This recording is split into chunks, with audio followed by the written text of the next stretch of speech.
कुशीनगर राज्य के हरियापुर गांव में यशवीर नाम का एक अनाथ युवक रहता था, जो बंसी काका के गोदाम में काम करता था। उस दिन यशवीर गोदाम के अंदर लेटा हुआ आराम कर रहा था कि तभी बंसी काका वहां आ गए। अरे ओ यशवीर, मैं तुम्हें यहाँ पर काम करने की मजदूरी देता हूँ, आराम करने की नहीं। कहा था ना कि अनाज की बोरियां बाहर बैलगाड़ी में रखवा दे। हैं? बैलगाड़ियां धूप में खड़ी तुम्हारा इंतजार कर रही हैं और तू यहाँ मजे से टांग फैलाकर लेटा हुआ है। अब बंसी काका, बस कुछ देर तो आराम करने दिया करो, सुबह से तो लगा हुआ हूँ। कुछ दिनों से देख रहा हूँ यशवीर, तू काम से जी चुराने लगा है। क्यों रे? सच बताऊं काका, तो अब मुझसे मेहनत नहीं होती। न जाने मेरा भाग्य कब बदलेगा। छोटा था तो माँ बाप छोड़ गए, बचपन अनाथ की तरह बीता। सोचा था जवान होकर किस्मत बदल जाएगी, लेकिन अब तो लगता है कि पूरा जीवन यही बोरियां उठाने में कटेगा। याद रख यशवीर, ये किस्मत जो होती है ना, ये लेटे लेटे नहीं बदलती। उसके लिए मेहनत करनी पड़ती है, हाथ पांव चलाने पड़ते हैं, योजनाएं बनानी पड़ती हैं। अब चल जल्दी से बोरियां गाड़ी में रख और सुन, कल सुबह जंगल चले जाना। तुम्हें लकड़ियां काट कर लानी है, घर पर लकड़ियां खत्म हो गई हैं, समझा? इतना कहकर बंसी काका वहां से चले गए। यशवीर घर जाने ही वाला था कि तभी कोई आवाज उसके कानों में टकराई। वो पूजा थी, बंसी काका की पुत्री, जो यशवीर से प्रेम करती थी। अब पिताजी ने क्या कर दिया? अरे करेंगे क्या, जरा सा बैठ के आ गया। तुम्हारे पिता ने आसमान ही सिर पर उठा लिया और देने लगे मुझे प्रवचन। ये नहीं तो वो नहीं, वो नहीं तो ये नहीं। वो सब छोड़ो, ये बताओ हमारी शादी के बारे में पिताजी से कब बात करोगे? यशवीर का चेहरा गंभीर हो गया। देखो पूजा, मैं तुमसे प्रेम करता हूं और तुम भी मुझसे करती हो, लेकिन तुम्हारे पिता से बात करने की मुझ में हिम्मत नहीं है। जब हिम्मत नहीं थी तो प्रेम क्यों किया? मैं कुछ नहीं जानती यशवीर। अगर तुम कुछ दिनों तक पिताजी से बात नहीं करते तो मैं खुद उनसे बात करूंगी। इतना कहकर पूजा वहां से चली गई। यशवीर चुपचाप घर लौट आया।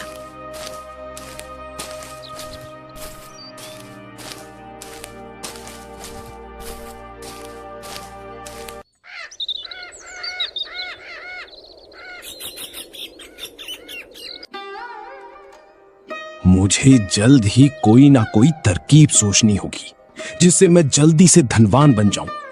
अगर बंसी काका को पूजा और मेरे प्रेम की बात पता चल गई, फिर तो वो मुझे बर्बाद कर देंगे।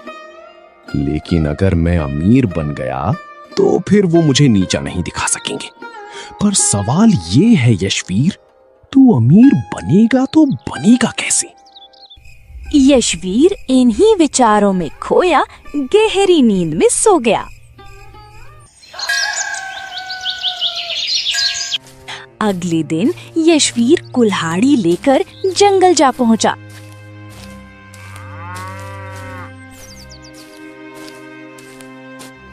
और लकड़ियां काटने लगा। कुछ देर बाद थक कर वो एक पेड़ के नीचे बैठ गया। बाप रे बाप, मेरी जिंदगी भी कितनी अजीब है। जिसके घर पर काम करता हूं, उसी की बेटी से प्रेम कर बैठा। भला बंसी काका मेरी शादी अपनी बेटी से क्यों ही करेंगे? मैं उनके लिए बस एक मजदूर हूं, एक बेकार मजदूर। उसने अपनी झोली से कुछ फल निकाले और खाने लगा। तभी उसके सामने एक साधु आकर खड़ा हो गया। बेटा, मुझे बड़ी भूख लगी है। एक फल मुझे भी दे दो बेटा, दे दो। यशवीर ने बिना कुछ बोले एक फल साधु की ओर बढ़ा दिया। साधु पास बैठ गया और शांति से फल खाने लगा। वाह वाह वाह, मजा आ गया। बड़े ही ताजे और स्वादिष्ट फल हैं। ये बताओ, इन्हें कहां से लेकर आए तुम? कहां से लेकर आऊंगा? बाजार से, और कहां से? खरीद कर लाया हूं। बहुत गुस्से में है तू बच्चा। मैं देख रहा था कि कुछ देर पहले तू अपने आप से कुछ बड़बड़ा रहा था। बता बेटा, आखिर तेरी समस्या क्या है?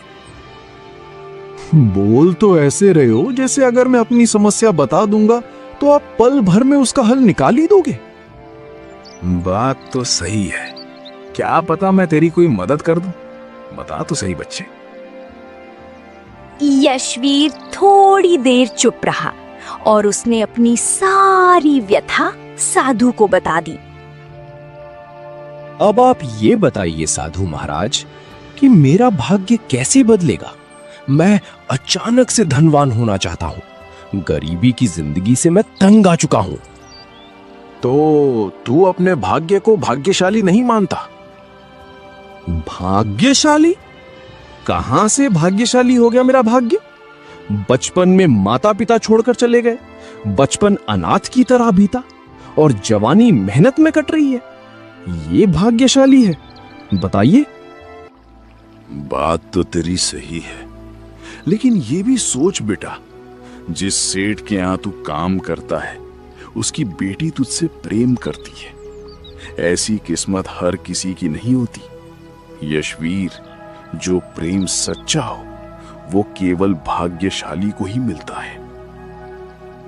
अरे आप भी ना लगे ज्ञान देने साधु बाबा। ऐसा है महाराज, कोई ऐसा उपाय बताइए जिससे मेरा भाग्य सच में बदल जाए और मैं रातों रात धनवान बन जाऊं। धनवान बनूंगा तभी वो सेठ अपनी लड़की का हाथ मुझे देगा, नहीं तो लात मारकर भगा देगा। फिर हो गया मेरे भाग्यशाली होने का बंटाधार। ठीक है बेटा, सुनो। यहां से दाहिनी दिशा में एक घना जंगल है।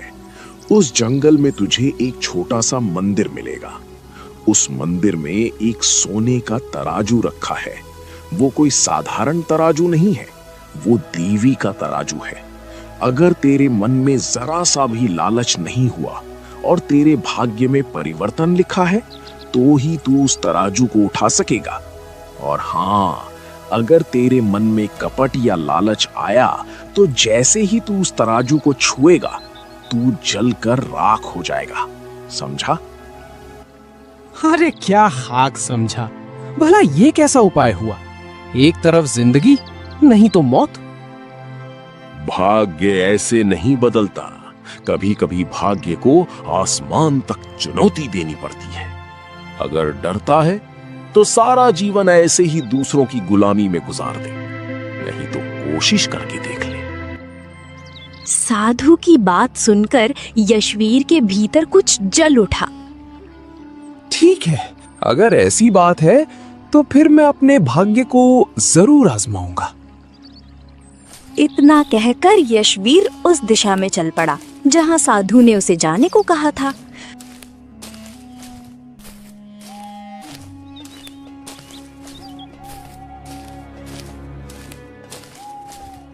कुछ देर बाद यशवीर घने जंगल में पहुंचा। पेड़ों के बीच छिपा एक छोटा सा मंदिर उसकी नजर में आया। अरे, साधु महाराज ने सच कहा था। यहाँ तो सचमुच एक छोटा सा मंदिर है। चलो देखते हैं अंदर। क्या वाकई वहां सोने का तराजू है या फिर साधु महाराज मंदिर का पता बताकर मुझे मूर्ख बना रहे थे? चलो। यशवीर सावधानी से मंदिर के अंदर चला गया। अंदर चमकती सोने की किरणों में एक तराजू रखा था। बाप रे, इसका मतलब साधु महाराज का हर एक शब्द सत्य था। पर अगर मैं इसे उठाऊंगा तो जलकर राख हो जाऊंगा। तो हे भगवान, क्या मेरी कहानी यहीं खत्म हो जाएगी? क्या करूं, क्या करूं? हाँ, इस तरह जीने से अच्छा है कि यहीं पर जलकर राख हो जाऊं। उसने झटके से तराजू उठा लिया। अरे, मुझे तो कुछ नहीं हुआ। इसका मतलब मेरा भाग्य बदलने वाला है। मेरा भाग्य बदलने वाला है। वो खुशी खुशी तराजू उठाए वहां से चला गया।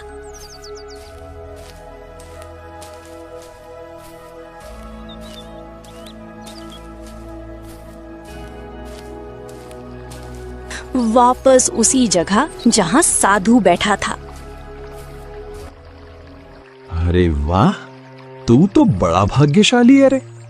अब तक जिसने भी इस तराजू को छुआ है वो जीवित नहीं रहा। हे साधु महाराज, आपने मेरा जीवन सफल बना दिया। अब मैं इस सोने के तराजू को बेच दूंगा और जो धन मिलेगा उससे व्यापार करूंगा। फिर देखना आप, मैं भी अमीर बन जाऊंगा। बकवास मत कर मूर्ख, तू फिर वही छोटी सोच वाली बातें कर रहा है। तेरे हाथ में जो तराजू है वो साधारण नहीं, जादुई तराजू है।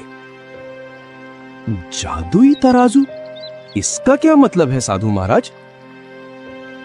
ये तराजू बात करता है और ये आम वस्तुओं का नहीं बल्कि सच और झूठ का न्याय करता है। अगर तू इसका उपयोग सत्य और न्याय के लिए करेगा तो ये तेरी बात मानेगा, पर अगर तू इसका उपयोग स्वार्थ और लालच के लिए करेगा तब भी ये तेरी ही बात मानेगा। अब ये निर्णय तेरा है कि तू कौन सा रास्ता चुनेगा। अरे साधु महाराज, आप तो ऐसे कह रहे हैं जैसे मैं कोई राजा महाराजा हूं। मैं किसी का न्याय कैसे कर सकता हूं? ये तो राजाओं का काम है ना। सुन, तूने देवी का तराजू उठाया है, इसका मतलब तू कोई साधारण मनुष्य नहीं है। तेरे अंदर अगर कुछ कमी है तो वो है धैर्य की कमी। थोड़ा धैर्य रख, समय आने दे, नियति तुझे एक अवसर देगी। दो रास्ते होंगे, एक आसान जो धन की ओर ले जाएगा और दूसरा कठिन जो सत्य की ओर जाएगा। अगर तू कठिन लेकिन सच्चे रास्ते को चुनेगा तो कल्पना नहीं कर सकता कि तू किस ऊंचाई तक पहुंच सकता है। ओह, मतलब मेरे जीवन में ऐसा समय आएगा जब मुझे चुनना होगा अच्छाई या बुराई में से कोई एक रास्ता। जब से तू मिला है ना, तूने पहली बार बुद्धि की बात कही है। बिल्कुल सही समझा तूने। इतना कहकर साधु रहस्यमयी मुस्कान के साथ जंगल की दिशा में चला गया। यशवीर देर तक उसे देखता रहा, फिर धीरे धीरे घर की ओर लौटा, हाथ में चमकता हुआ सोने का तराजू लिए।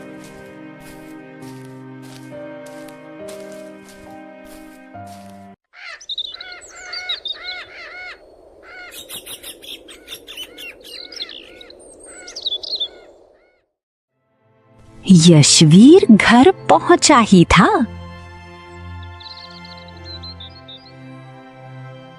हे भगवान, ये तो सोने का तराजू है। ये तुम्हारे पास कहां से आया? क्या तुमने कहीं से चोरी की है? सच बताओ। नहीं नहीं नहीं पूजा, मैंने कोई चोरी नहीं की है। मैं बताता हूँ, सुनो। बात यह है कि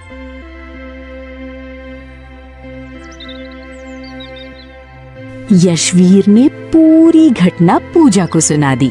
साधु, मंदिर और जादुई सोने का तराजू। यशवीर, साधु महाराज की बात में गहराई लगती है।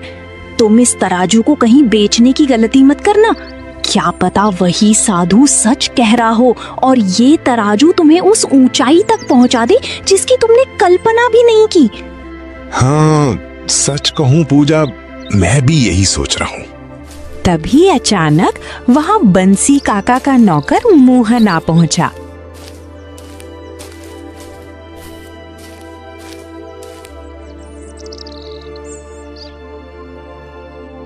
अरे ओ मोहन, क्या है ये? तुम यहाँ चुपके चुपके हमारी बातें सुन रहे थे? इरादा तो नहीं था, पर हाँ, सब कुछ सुन लिया है। मैं तो बस ये देखने आया था कि तुम जंगल से लकड़ियां काट कर लाए या नहीं, क्योंकि बंसी काका ने मुझे भेजा था। पर इसी बहाने तुम्हारा ये रहस्य भी मैंने जान लिया। चिंता मत करो, मैं किसी को कुछ नहीं कहूंगा। इतना कहकर मोहन वहां से चला गया।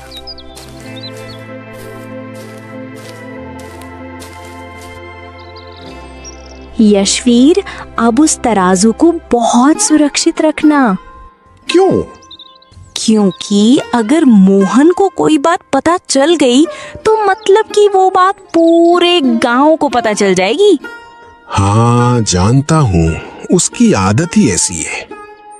जब तक वो पूरे गांव में ढिंडोरा नहीं पीट देगा कि यशवीर के हाथ सोने का तराजू लगा है, तब तक उसका पेट हल्का नहीं होगा।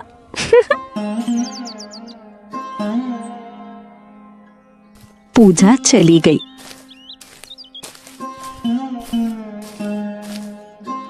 लेकिन यशवीर की बात सही साबित हुई।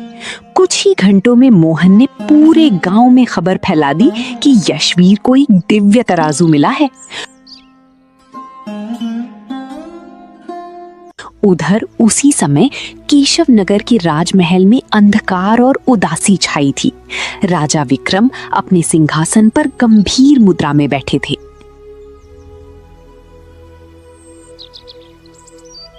महाराज, इस तरह उदास बैठने से कुछ नहीं होगा।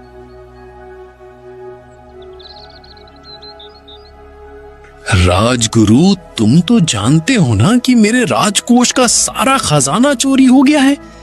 राज्य चलाने के लिए मेरे पास एक सोने की मुद्रा तक नहीं बची है। अरे मैं कंगाल हो चुका हूं। अब उदास ना हूं तो और क्या करूं? खुशी मनाऊं क्या? महाराज, शक के घेरे में दो ही लोग आते हैं। एक आपका भतीजा राजकुमार अशोक और दूसरा राज्य का मंत्री जगन्नाथ। दोनों ही अपने आप को निर्दोष बता रहे हैं। हाँ, मैंने दोनों से पूछताछ की। किसी के खिलाफ कोई ठोस सबूत नहीं मिला, पर मेरा मन कहता है कि मंत्री ही गद्दार है। अशोक क्यों चोरी करेगा? वो तो जानता है कि मेरे बाद वही राजगद्दी संभालेगा। लेकिन महाराज, अगर मंत्री निर्दोष हुआ तो? उनकी आंखों में क्रोध और बेबसी थी।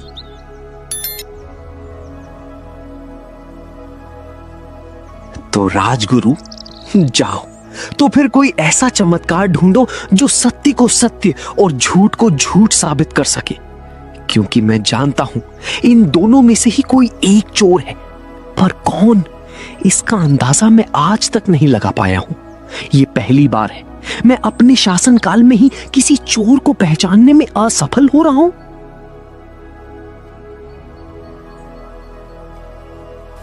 राजगुरु चिंतित अवस्था में राजमहल के बगीचे में टहलने लगे।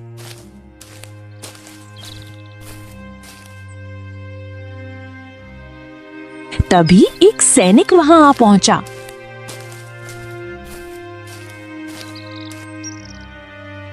क्या हुआ राजगुरु? आपके चेहरे पर ये चिंता की लकीरें क्यों हैं? राजकोष का सारा खजाना चोरी हो गया। महाराज और मैं तय नहीं कर पा रहे हैं कि चोर कौन है, मंत्री जगन्नाथ या महाराज का भतीजा अशोक। अगर दोषी का पता जल्द ही नहीं चला तो ये राज्य संकट में पड़ जाएगा। राजगुरु, मैं हरियापुर गांव का रहने वाला हूं।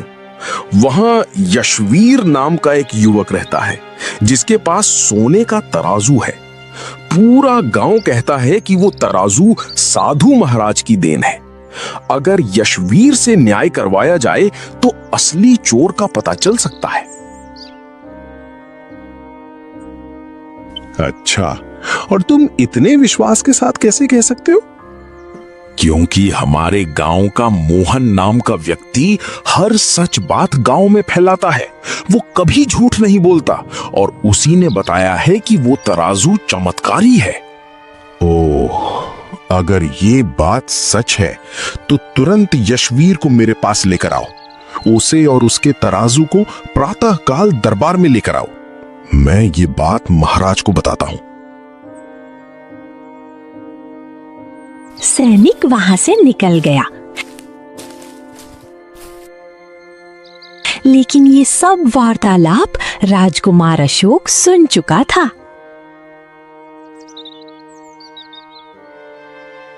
अगर वो तराजू सच में चमत्कारी हुआ फिर तो मैं चोर साबित हो जाऊंगा, और सच तो यही है कि चोरी तो मैंने ही की है। पर अब एक रास्ता है, यशवीर को खरीदना।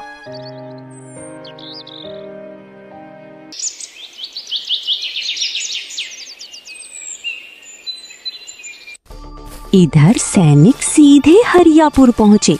यशवीर पूजा से बातें कर रहा था। यशवीर, तुम्हारे पास जो सोने का चमत्कारी तराजू है उसे लेकर कल राजमहल चलना है। राज्य का सारा खजाना चोरी हो गया है और आरोपी 2 हैं, मंत्री जगन्नाथ और राजकुमार अशोक। महाराज चाहते हैं कि तुम्हारा तराजू असली चोर को पहचान ले। अगर तुमने सच का पता लगा दिया तो महाराज तुम्हें बहुत बड़ा इनाम देंगे। ठीक है, तो कल दरबार में हाजिर हो जाना अपने तराजू के साथ। चलो, मैं चला। इतना बोलकर सैनिक वहां से चला गया। यशवीर, इसका मतलब साधु महाराज की बात सही थी। समय आ गया है, शायद यही तुम्हारे भाग्य का नया मोड़ है। उसी समय घोड़े की टापों की आवाज गूंजी। राजकुमार अशोक स्वयं यशवीर के दरवाजे पर आए। तो तुम्हारा ही नाम यशवीर है? हाँ जी, मेरा ही नाम यशवीर है। मुझे पता है कि तुम्हारे पास दिव्य सोने का तराजू है जो असली चोर का नाम बता सकता है, और तुम्हें पता है असली चोर मैं ही हूं। लेकिन मैं चाहता हूं कि तुम मंत्री जगन्नाथ को दोषी साबित कर दो। बदले में मैं राजकोष से चुराया हुआ आधा खजाना तुम्हें दे दूंगा। क्या कहते हो?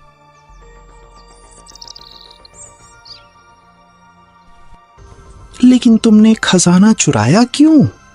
ये सब राजनीतिक चालें होती हैं जो तुम्हारे समझ के परे की बात है। बस इतना समझ लो कि मंत्री को गद्दार साबित करने के लिए वो जरूरत से ज्यादा ईमानदार है।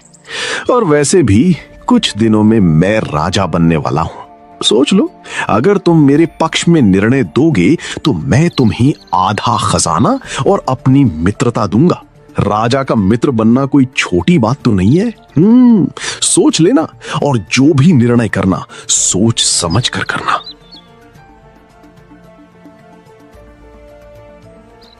इतना बोलकर अशोक वहां से चला गया और यशवीर गहरी सोच में डूब गया।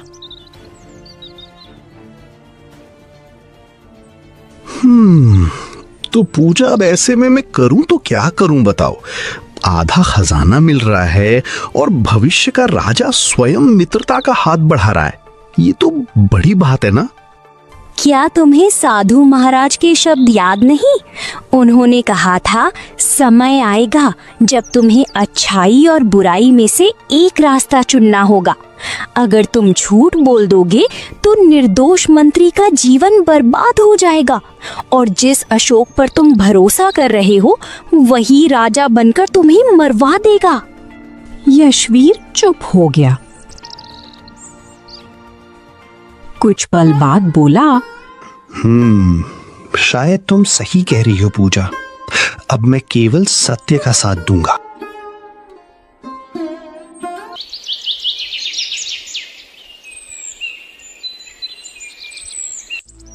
अगले दिन यशवीर सैनिक के साथ राजमहल पहुंचा।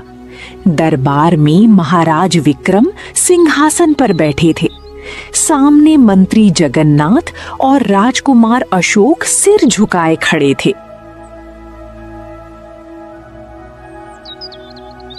महाराज, यही है यशवीर, हरियापुर गांव का युवक। इसके पास वही चमत्कारी तराजू है।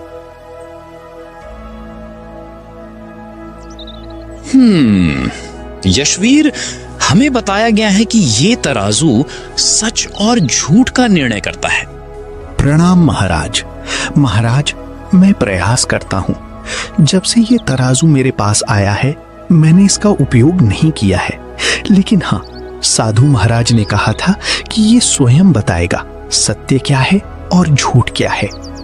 यशवीर ने तराजू दरबार के बीच रखा और बोला, हे दिव्य तराजू, ये तुम्हारी पहली परीक्षा है। न्याय करो और असली चोर को सामने लाओ। अचानक सोने का तराजू चमकने लगा।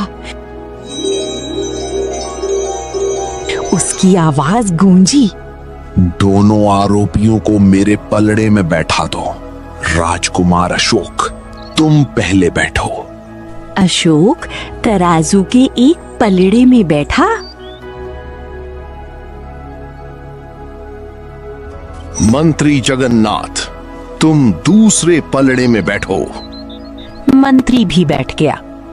कुछ पल बाद तराजू की आवाज फिर गूंजी, जिसके शरीर पर जलन मचेगी वही दोषी होगा। वो स्वयं अपने अपराध को स्वीकार करेगा। अशोक के चेहरे का रंग उड़ गया। अगले ही क्षण उसके शरीर पर भयंकर जलन होने लगी। अरे रे रे रे, मेरे शरीर में आग लग रही है। इसको रोकिए महाराज, महाराज इसको रोकिए। सत्य बोल दो अशोक, तुम्हारा दर्द समाप्त हो जाएगा। हाँ हाँ महाराज, मैं दोषी हूँ। राजकोष का सारा खजाना मैंने ही चुराया। मैं मंत्री को गद्दार साबित करना चाहता था क्योंकि वो जान चुका था कि मैं अवैध वसूली कर रहा था। मैंने यशवीर को भी खरीदने की कोशिश की ताकि वो मंत्री को दोषी ठहरा दे। राजा विक्रम क्रोध में खड़े हो गए।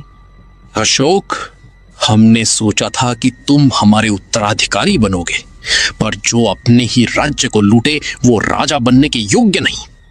अब तू अपना शेष जीवन कारागार में बिताएगा। सैनिकों, ले जाओ इसे। सैनिक अशोक को पकड़कर ले गए। तराजू धीरे धीरे रंग बदलने लगा और शांत होकर अपनी असली अवस्था में लौट आया। यशवीर, तूने लालच को ठुकराया और सत्य का साथ दिया। सत्य का साथ देने वाला ही सच्चा राजा होता है। आज से मैं तुझे इस राज्य का उत्तराधिकारी घोषित करता हूं। क्या? अब मैं राजा? तभी दरबार में प्रकाश फैल गया। रंग बिरंगी किरणों के बीच वही साधु प्रकट हो गया।